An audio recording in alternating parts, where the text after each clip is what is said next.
normálně najet, skočit, nechat ukončit skok.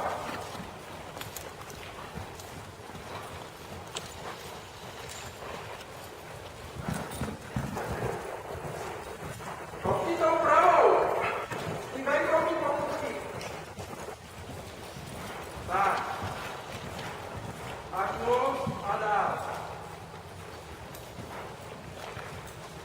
Po stěně, venkovní vede. Až pak při doskoku tím otáhneš